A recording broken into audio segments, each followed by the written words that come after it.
ازيكم يا اصحابي؟ عاملين ايه النهارده؟ يا رب تكونوا بخير.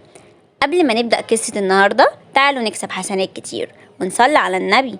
اللهم صل وسلم وبارك على نبينا محمد وعلى آله وأصحابه أجمعين. قصتنا النهارده قصة الأرنب الأناني والبطة.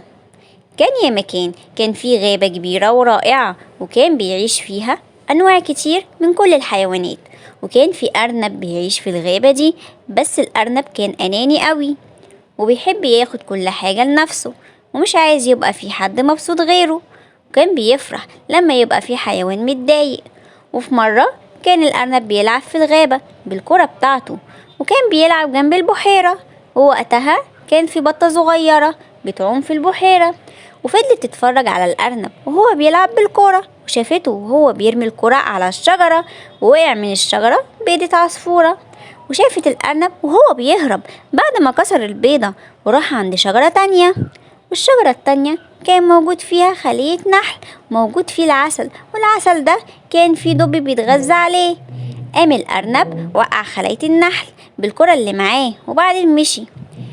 فجأة طلعت له البطة وطلبت منه تلعب معاه، بس هو رفض وقال لها إنه مش بيحب حد يلعب معاه، وإنه عايز يلعب لوحده.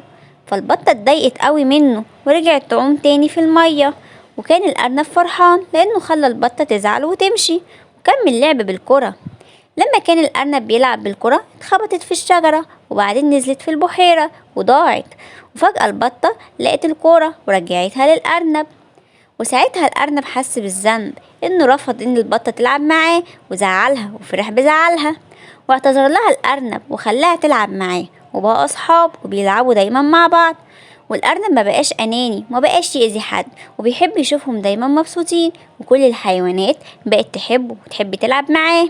طبعا المستفاد يا أصحابي إن الأنانية صفة سيئة جدا، وواجب علينا إننا نحاول أن نتخلص منها، لأنها بتبعد الناس عننا وبتخلينا مكروهين. ويجب علينا الامتناع عن أذية الناس وتخريب ممتلكاتهم. الصحبة الجيدة تخرج أفضل الصفات في الإنسان، علشان كده واجب علينا إننا نختار بعناية الأشخاص الذين نصادقهم. يا رب تكون قصة النهاردة عجبتكم. باي باي يا أصحابي.